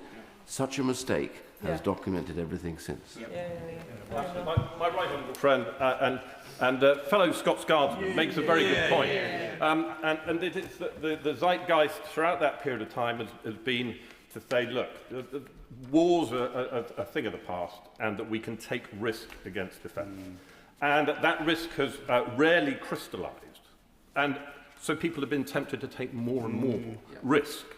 And also, hypothecating defence spending. I mean, I get an army pension, and that contributes to 2% of GDP being spent on defence. Well, last time I checked, despite the fact that the Minister for the Armed Forces has threatened to mobilise me more than once, I don't actually think that my pension is making a huge contribution to our ability to face down a resurgent Russia. In your ranks, you couldn't afford it. So everyone was taking risk and passing on that risk to one another. And it is now, I'm afraid, that risk has now crystallised in the fact that we do face real enemies, and the enemies are very, very close. And we do have to rearm, and I should declare an interest as a founder of the rearmament all-party parliamentary group. And unfortunately, our record on rearmament is not great. I think the numbers were run the other day, and out of the 32 NATO members that were recorded, we come 31st for rearmament out of those 32. The only trouble is that the person who's 32nd is Iceland, and they don't have any armed forces. So it's not a great record in order to go over to Europe and try and convince our European and NATO allies that we're pulling our weight. One or two other things happened in that period of time. Firstly, I think that the MOD got pretty bloated, and in particular its procurement. I think it's deeply unhelpful that we're now on our third procurement minister in less than 22 months. And that is bad, because it makes it look like we're not taking it seriously, and equally it shows no consistency to the building of approach. And when the government came in, they appointed the National Armaments Director. It's going to be the second highest paid civil servant in the country. And I hope that they are a massive success. I hope that they are a massive success. And I tried to set the National Armaments Director up for success pre him being appointed, because I asked two procurement ministers whether they were going to be given carte blanche to tear up the book when it comes to procurement. And 2 procurement ministers, one of them said, and not only is he going to be given the ability to tear up the book, we will hold him to account for doing so. And I said that the last thing anyone on the Defence Committee wants is for the National Armaments Director to come in front of us after being in post a year and them to say, well, we did want to change things, but I wasn't really allowed to. So the way is set fair. The National Armaments Director can rip up that book. And when the Defence Committee went to Ukraine last year, we were briefed on their procurement structure. It's absolutely extraordinary. The front line, they put together sort of Amazon-like marketplace. 1,700 sovereign Ukrainian defence companies are the suppliers, and the customers are the fighting brigades. And the fighting brigades simply write a requirement for a new bit of kit. Let's say, for example, that the Russians have got a new screen in, so it's, you know, you can't fly your fibre optically guided munition right into their command post and have it blow up on the general's desk. So let's say they put some new sort of screen. The brigade simply write up that requirement saying, well, I need a pre-charge of some sort in order to burst through that screen so I can fly my FOGM in and get the baddies. That then gets put out to industry. Industry churns the problem. And their record is, from flash to bang, from requirement to kit delivery, is 5 days. 5 days. Wow. And that's what can be achieved. And if you look at, if honourable members look at what is being bypassed in order to achieve that sort of level of agility, firstly, the whole of the military chain of command above brigade level, bypassed. The Ministry of Defence, bypassed. The Treasury, bypassed. Yep. And equally, all the regulators, bypassed. Yep.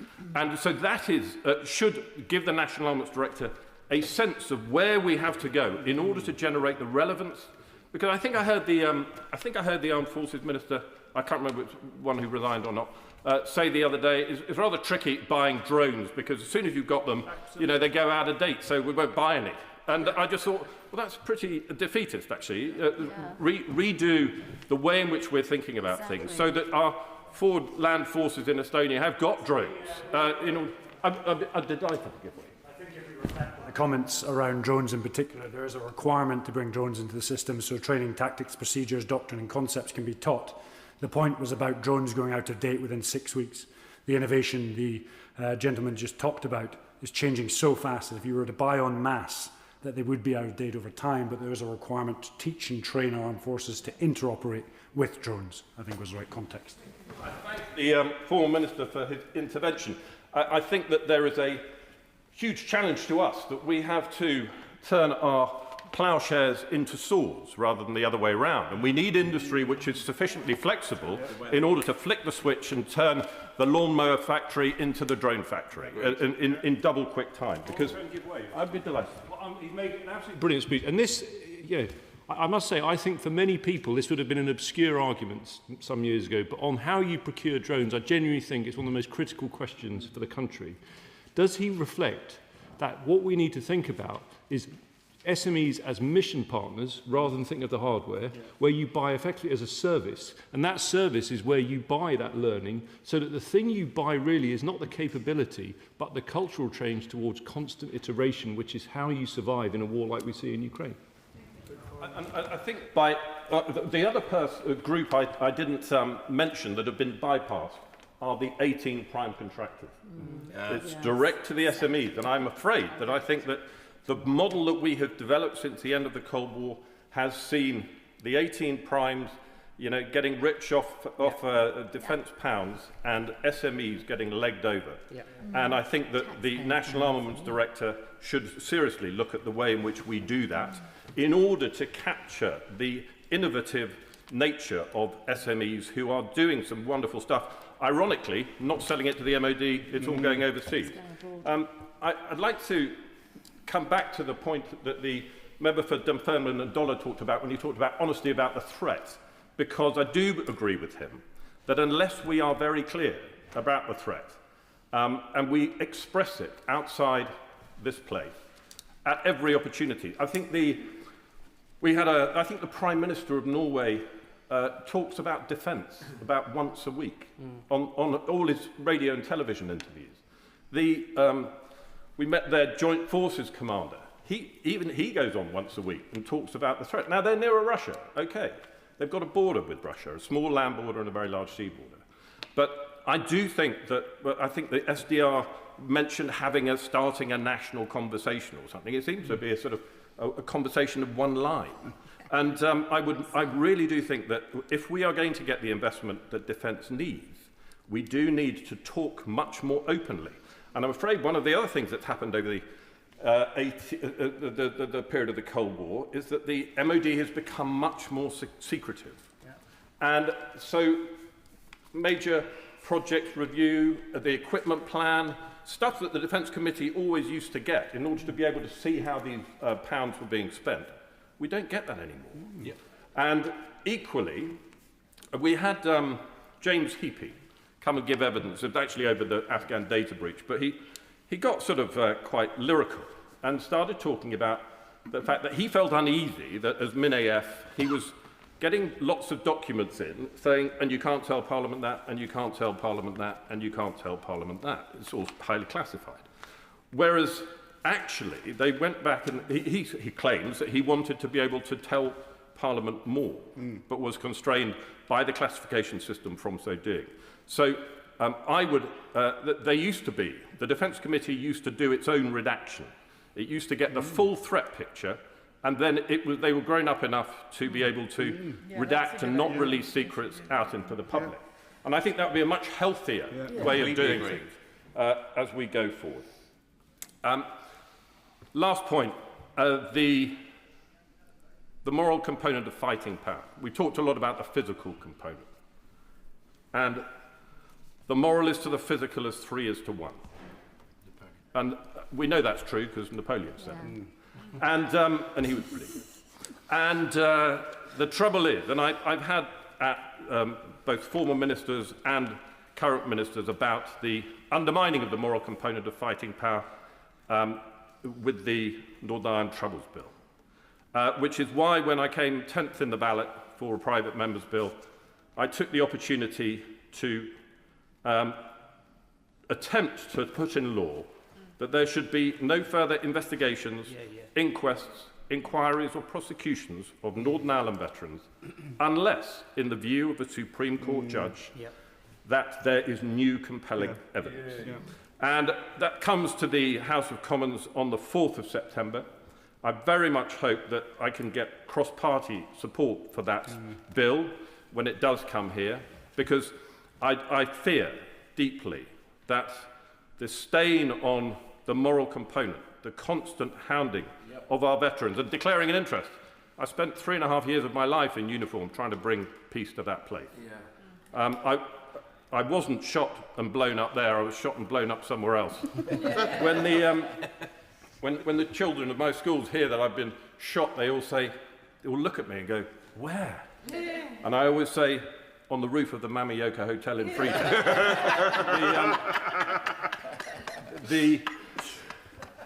Anyway, the moral component must be reinforced. It's not something that, doesn't need resourcing.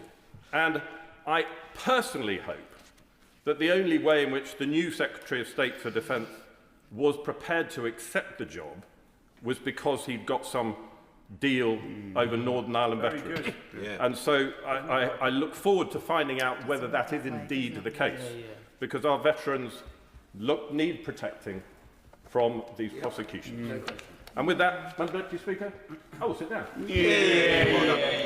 Brian Leishman. Thank you very much, Madam Deputy Speaker, and I would like to add my thanks and gratitude alongside honourable and other right honourable members to those that serve and have served. The right honourable gentleman from South Suffolk in opening this debate said about putting politics to one side, but of course everything is a political choice. Decisions based on ideology, priorities and on one's belief as to what they think is the right course of action. And I accept that my contribution today to this debate will be an isolated one, but it is my personal ideology, priorities and beliefs. Now, the bare minimum in any debate should be honesty, and it's important that we address this as an honesty straight away, that any movement from the self-imposed straitjacket that is the fiscal rules will mean an increase in defence spending that will therefore have to mean a cut to other areas. Now, the framing of this debate from the opposition specifically on welfare as being the target. Madam Deputy Speaker, with that in mind, I would like to talk a little bit about welfare, because just under a fortnight ago, along with my honourable friend from Liverpool West Derby, I organised an evidence-gathering session in Grangemouth for the Right to Food Commission that has toured round the country investigating the state of food insecurity and poverty. Now, in Grangemouth, we heard from fantastic local organisations who provide food to individuals and families who are living in such a dire, precarious position that they are reliant on the generosity of others. These organisations laid out the stark reality that the reasons why people are in that situation is because of low wages, wages that haven't kept pace with inflation all the way through the Conservative governments from the 2010 onwards. And let's not forget the Liberal Democrats' part in the early days of the austerity coalition that created a new strata of society, that of the in-work poor. 30,000 people used food banks in 2010, more than 3 million today. And it wasn't as if that Conservative government of the day were investing in defence. Quite the opposite. And during those austerity years, the state also gradually withdrew itself every year, cut by cut, until we have been left with a social security system that is no longer a genuine safety net. People are falling through it. They will never escape poverty. Does no one here in this chamber question why we have a national minimum wage, a living wage, and the real living wage? Is it not absolutely absurd that we have 3 different figures that are deemed acceptable, but are all, in all honesty, far too low, that they are nowhere near enough for people to live on? For heaven's sake, we are one of the biggest economies in the world, yet we have 14% of children going hungry, workers needing food banks to survive, low wages, decimated public services, poverty, inequality, and communities that have been asset stripped for decades. If we want to talk about national security, then let's acknowledge that all of those things are actually killing our people right now. What kind of country do we live in when we allow that kind of poverty? What are we actually supposed to be defending here? National security is about more than defence spending. It is about creating a healthy, well-educated nation, people having good, well-paid, secure jobs and adequate housing. As I say, it's always about political choices and about priorities, and I make no apology for those being mine.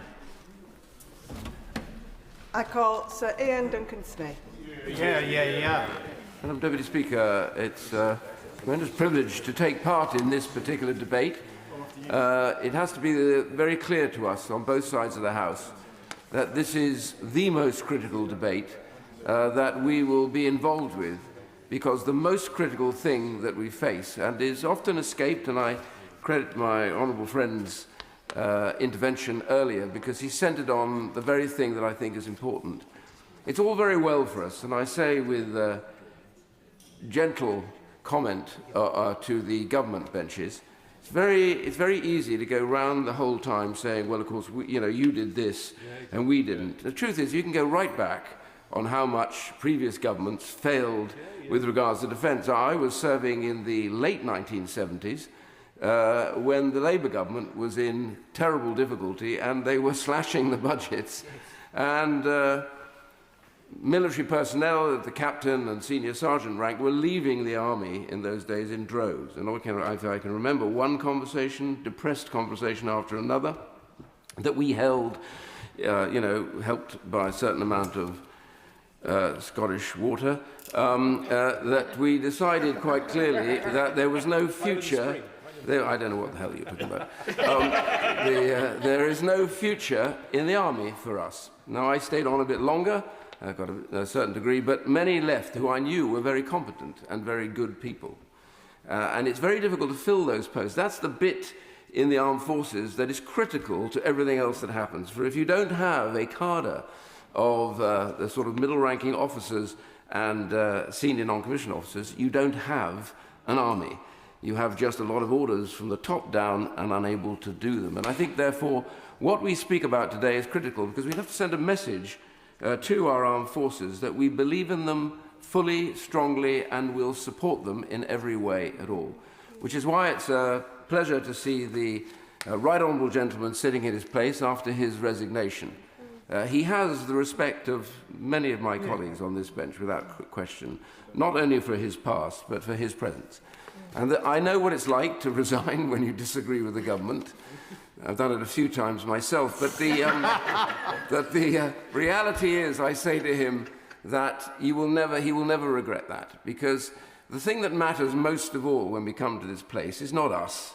It's not the debates that we have here in a way. It's the people out there that put us here. If we do not plan to speak up, even when our own side doesn't want us to, then we are not worthy of being in this place. And therefore I congratulate him, not because I'm in a party political game, but because I respect him for having called out a problem that the government faces. And all of the ministers on that bench know it, as he knows that. And the reality is, it's what will we do about it? And so I have to say that here today, the one bit that I want to start with is about Northern Ireland. And I have to say, I shall be there, by the way, on the 4th of September, cheering him on. But the reality is that we cannot, for one moment, forget that we have reduced the morale of British soldiers who had served, veterans who are now often in their late 70s and 80s, who find themselves persecuted. And I say to the Ministry of Defence, to the Defence Ministers right now, is that this has really started in the Northern Ireland office, which is overly persuaded by Sinn Féin and that they can somehow change what happened and come out as victors. As the Right Honourable Gentleman said in his resignation speech, they lost. They lost because of the efforts of the armed forces, of all those who didn't see another day, who died in the service of their country. But more importantly, we forget, walking down streets in your country, armed, trying to protect civilians against aggression, is something quite different from anything else that the armed forces were ever trained really to do. And in doing it, they had to figure out all sorts of complications. And I think the trouble with the Northern Ireland bill is it doesn't deal with that. It doesn't deal with the sense of what we asked our soldiers to do and to risk their lives to protect the British public in the streets in Britain, in the United Kingdom. And I think, therefore, we have to understand that the legislation that the government brought forward is wrong. It is wrong. It doesn't mean to say that what we had was fantastic. It wasn't. There were many flaws in it and failings, but many of us felt that we would support it because it did one major thing. It stopped the constant attacks on those poor veterans whose lives are now coming to the end and they see themselves being dragged through the courts all over again. I will indeed. One of the strong arguments put forward for legislation is that it will help families to find out the truth of what happened to their loved ones. Yeah. And yet, by repealing the Conservative legislation, it makes that less likely rather than more likely, because who is going to come forward and incriminate themselves by saying what happened to people who were unlawfully killed if they know that they will not then have immunity from prosecution? That's exactly the point. And as I say, I hope on the 4th of September we're able to drag this point out again and make it very clear. If we in this House do not stand by those that we ordered to go to war or to bear arms for the sake of the country, then who is going to do that? We have the power to sweep things away or to make them. And what I say to the government very gently, because there are many times I say I've disagreed with my own government, I say to this government very gently, think again. Do not allow the Northern Ireland office to drive this thing through when ministers know fully that this is wrong, and they need to defend those soldiers, even to the extent of the rows that may take place in Cabinet or amongst ministers. But I want to... Indeed.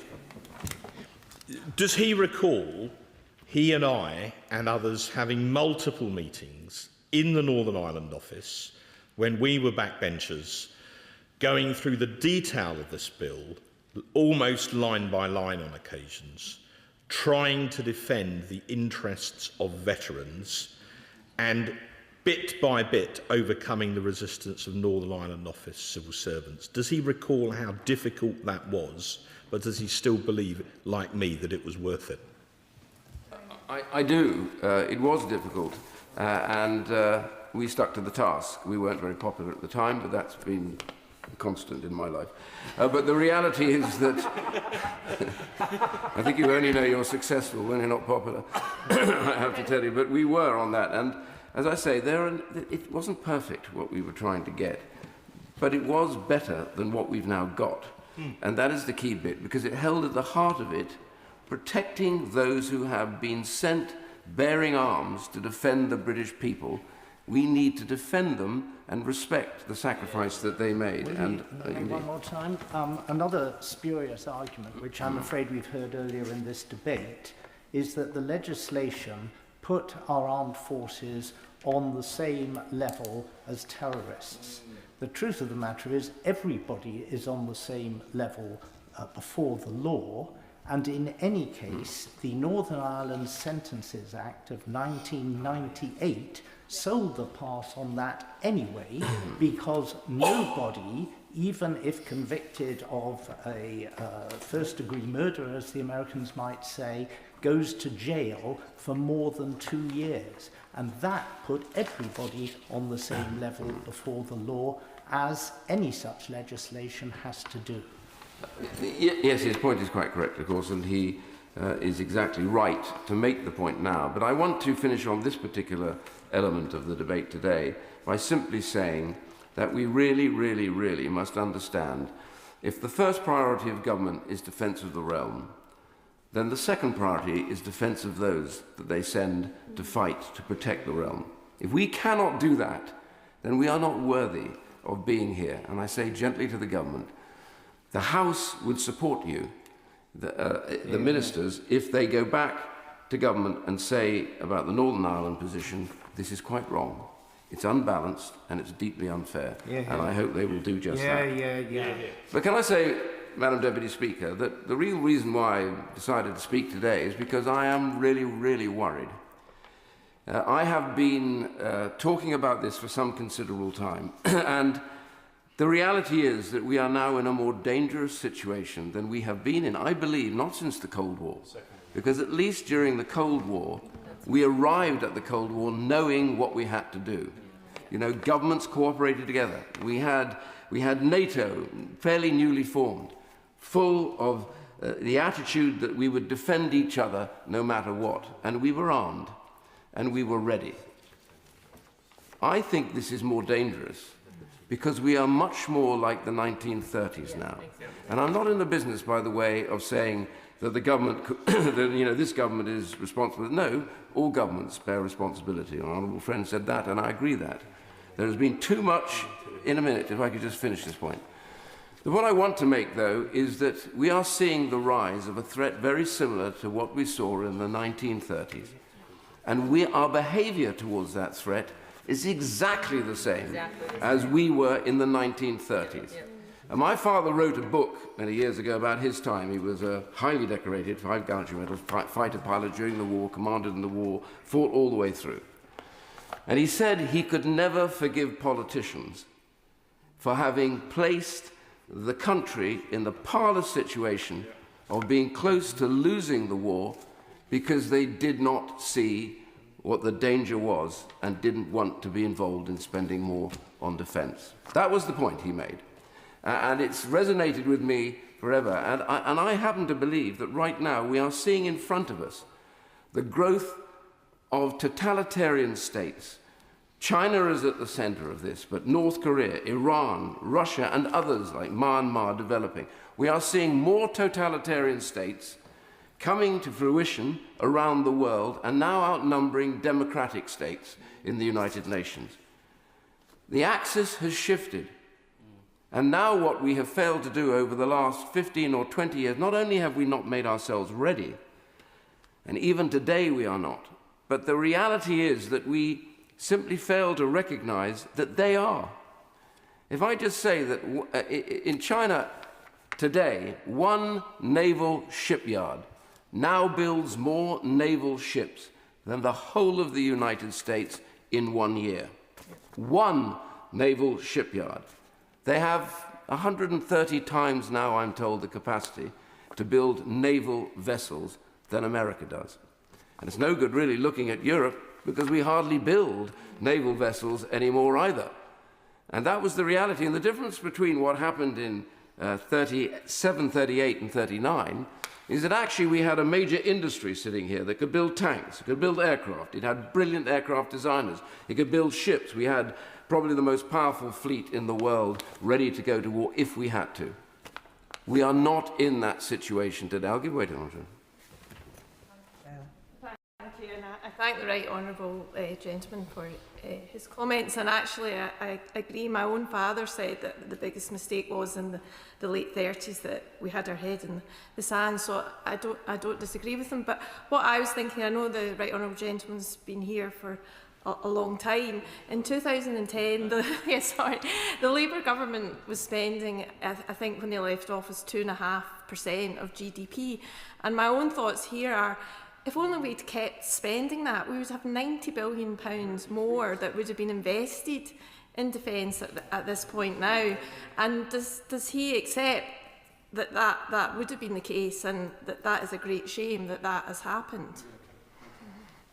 Well, all these things are a great shame when you look back in the past. What we can't do, I always say to myself, is that no matter how much we fight the issues of the past, we always exactly lose them because we can't alter them. What we have to do is learn the lessons from the past. And I believe that the previous government had learnt the lessons by the end and was committed to spending more and was spending more and doing more. Yeah, right. The sad part about it is that the new government's come in and there are differences here. And I'm not going to be focused on that. All I want to say is we learn from our past and we learn from our past mistakes. If we don't do that, then we are certainly determined to repeat all of those mistakes again. Only this time, it may be too late for us to have corrected that. And the reality for us in this debate today should be not a debate at each other, but a coming together of this House to require from this government that they must finance defence to the level that is necessary. Again, I am a number here that are old enough to remember that when we finally faced the threat of the Soviet Union with its increase in terms of its placement of its medium-term missiles, medium-range missiles, threatening targets in Europe, we stepped up. Yep. Spending went to 5%. And it was tough, but they did it. All of NATO did it. There was no one lagging in that sense. Germany stepped up, even though there were massive crowds on the street saying no. They stepped up. And we saw off that threat because the Soviet Union realized that we were ready. And all I simply say, therefore, in conclusion to this evening, is that the government should appeal over and across the benches for the support for a higher level of spending. 3% in this Parliament should be the de minimis of what we have to do. And that is not enough. We should be at 3% before the end of this Parliament with a commitment to rise at least to 4 to 5%. And all of those other countries in Europe that would have in the past looked to us for leadership in a crisis like this are finding that they cannot do that because we are behind them in the spending patterns and then the determination to defend NATO and our own home countries. If we want to lead, we have to show the way by what we commit to in financial terms. And I urge the government, therefore, this evening and beyond, to hear what their ministers who have sadly resigned from the government have said to them, to hear what the House in real general terms wants, which is we are ready to commit that spending. We will work to find the savings. We will give support for those that are dedicated to defence. But what we must never do is forget the lessons of the past and be unready for what I consider to be the greatest threat that we will have faced, this generation, since those brave men and women who died for us to have freedom did back in the 1930s and the 1940s. It would be a shame if we forgot why they died. I call Andrew Lewin. Thank you, Madam Deputy Speaker. And can I say it's a privilege to follow the Right Honourable and gallant member for Chingford and Woodford Green for his incredibly authoritative speech, and also I want to commend the gallant member for Spelthorne, who spoke, I thought, very powerfully earlier on in this debate. I am not somebody who has served, but I say whenever I have the opportunity to speak on this subject that this House is richer because of the service of people on all sides, including my honourable friend, the former Minister, and of course our exceptional Armed Forces Minister.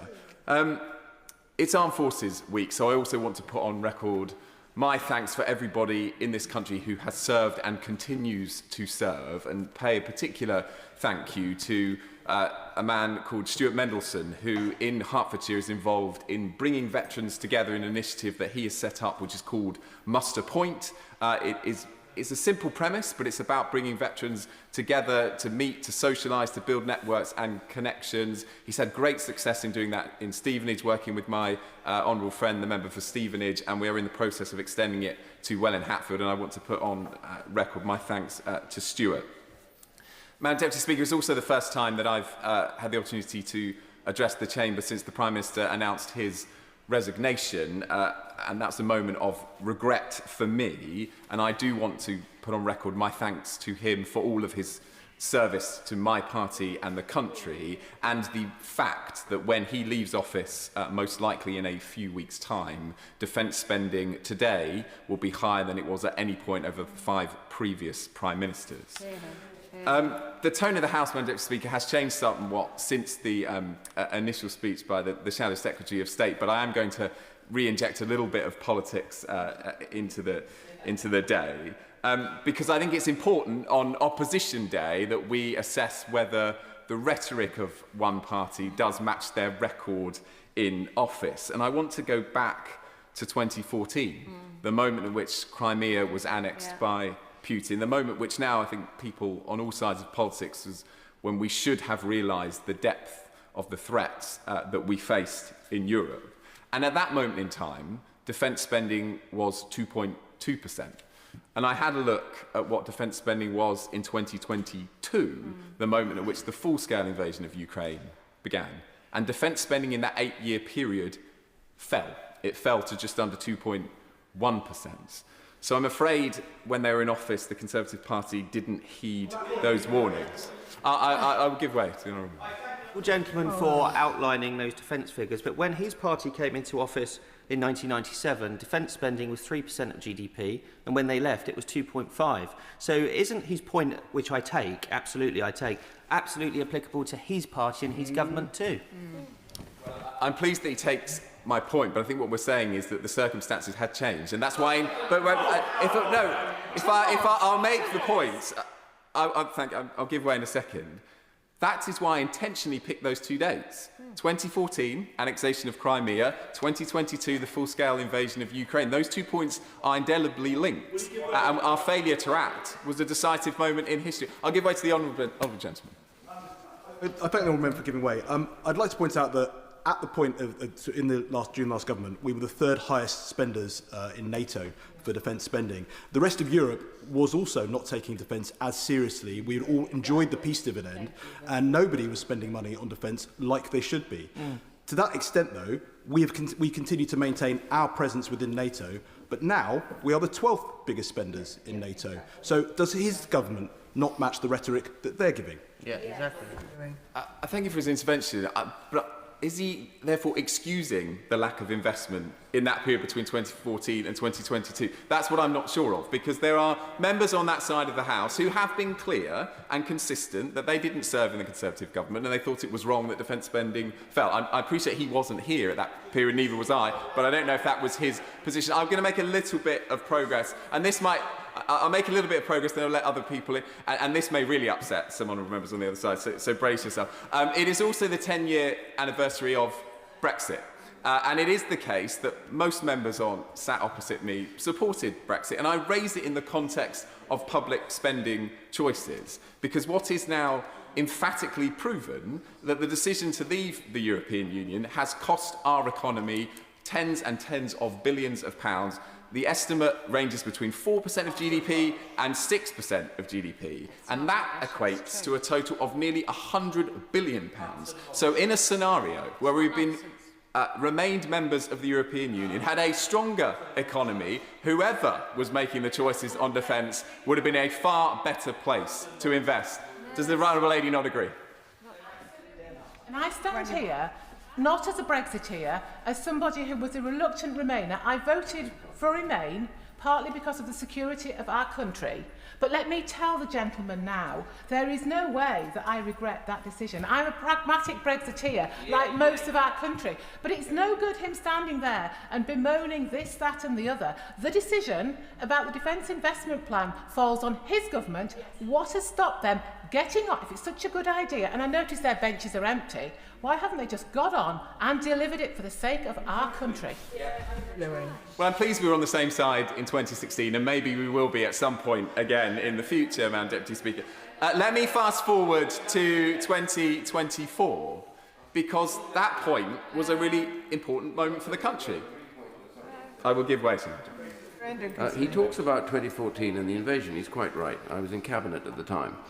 It was one of the points that I and some others raised, is what was our position over this. But actually also the EU got this very badly wrong, because the leader of France, the President, and also Mrs. Merkel themselves headed over on their own decision to set up a negotiation that left Russia in control of Crimea, forgetting all of the original support that they had promises and our promises we made to Ukraine. So it wasn't, they were reducing spending and they didn't want to go to war, so they made sure that they sacrificed Ukraine in the process. I'm not sure I'd agree with the characterisation of sacrificing Ukraine, but I'm also not saying that the European Union is blameless. I'm not saying the European Union is blameless. I'm saying that we had a period of history after Crimea where much of the West was not investing sufficiently in defence. But it is the case that it was the party opposite who were in government at that point in time. The point about 2024 is an important one.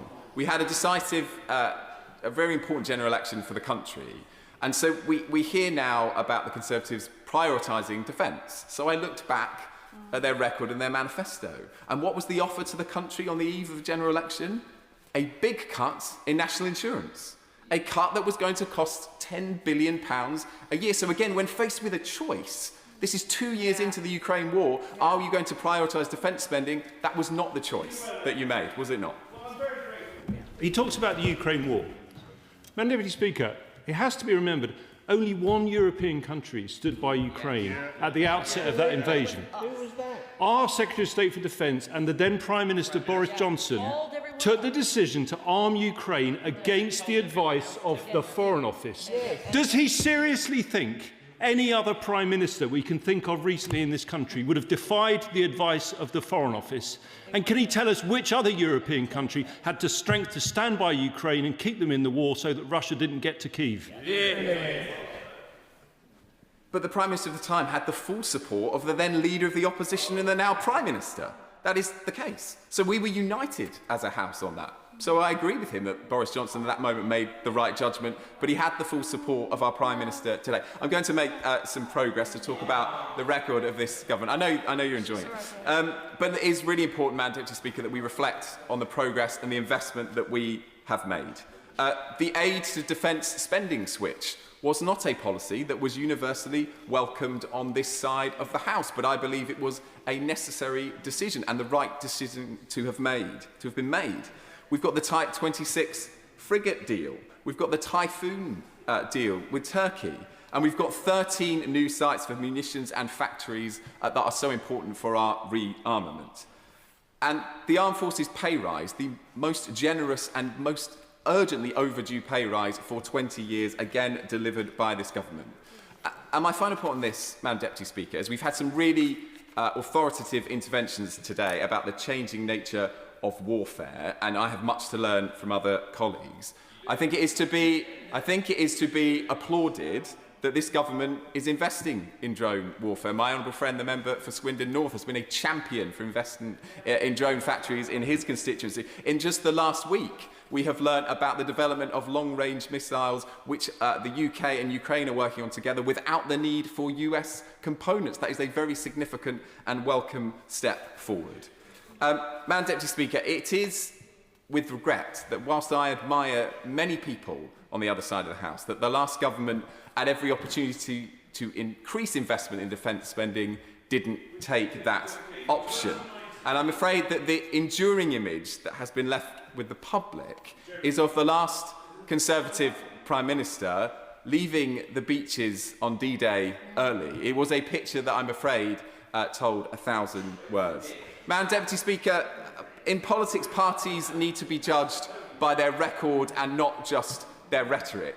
I recognise that this government, I'm going to come to conclusion, I recognise that this government has lots more work to do. But under the watch of this Prime Minister, defence spending is up. It is higher than at any point in the last 14 years or the last 5 Conservative Prime Ministers. And whoever is the next leader of the Labour Party will have my support in increasing it further. Hear, hear.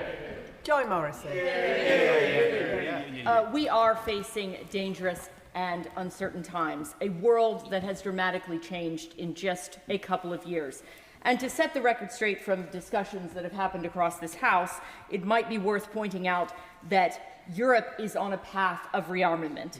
In 2025, the European Union launched its rearmament plan, Europe Rearm, and the goal is 2030 to have it completely up the spending, up rearmament across Europe. And as many of our gallant and noble friends have pointed out, we are at the bottom of the pile now on the rearmament plan. We were at the top. Even just a few years back, we were at the top for NATO spending. We were at the top for what we were doing in terms of our defense capability. How is it that we have fallen so dramatically in comparison to our European neighbors? And in 2026, Germany launched its German modern-day comprehensive military concept. It's first that it's had for a very, very long time, and its goal is to become the strongest conventional army in Europe. This was launched in 2026. Things have radically changed in but a few years. How have we gone from being the top of NATO in terms of our contributions to being at the bottom? It's because of choices, political choices, dithering and delay from this government. A government that thinks nothing of spending £330 billion a year on welfare benefits, but cannot muster the courage to face down its backbenchers to put our brave armed servicemen and women first. A government that thinks our veterans are fair game for their Islington dining set lawyer friends, not deserving of our enduring thanks and protection from relentless lawfare. To govern is to choose. This government chose £18 billion of welfare spending, an extra £18 billion this year, showing Britain work doesn't pay. $18 billion that could have secured 250,000 extra soldiers, according to the CSJ and their recent report. Instead, it went to Benefit Street. £18 billion that could have been spent on 200 fighter jets, according to the CSJ report. Instead, it went to Benefit Street. $18 billion that could have built 15 warships. Instead, it went on Benefit Street. When Labour backbenchers want action on welfare, nothing stands in the government's way. But when our country needs to show our enemies we are investing to protect ourselves and our country and our future, what they get is weakness and delay. We may have lost the Prime Minister, Defense Secretary, Defense Minister, but the same government with no sense of putting our country first remains. So I say to the government, stop the lawfare on our veterans now. Make the tough decisions on welfare that we on this side of the House will support.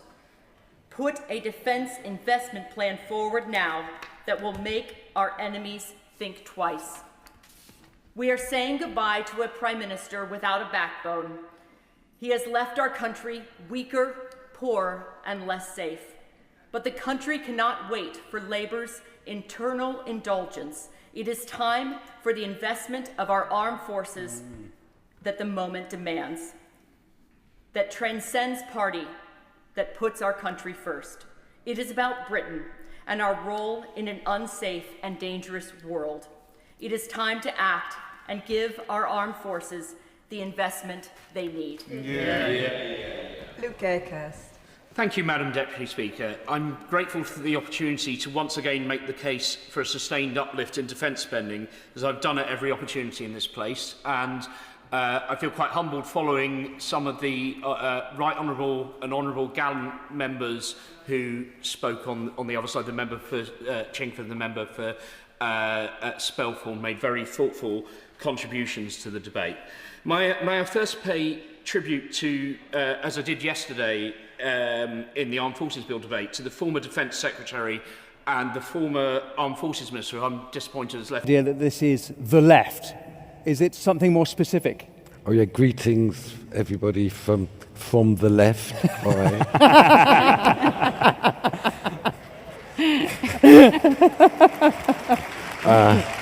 Yeah, as I mentioned last year, I think God created the world, but he didn't privatize it first. So, you know, there are things like common goods, like water, for example, that maybe shouldn't be in the market system. But this story, so I could push back on that, but this is a story that, you see, the way I view the world, there's three forms of power. There's the state, and that has coercive power. And then there's the market has power, and the market has power, control over resources, employment. What you've had in recent years is a complete alliance of the market and the state in order to impose an agenda that never had. The third form of power is our power, relational power. They used to call it, I don't know if anybody remembers it, democracy, you know, where you can do things like that. And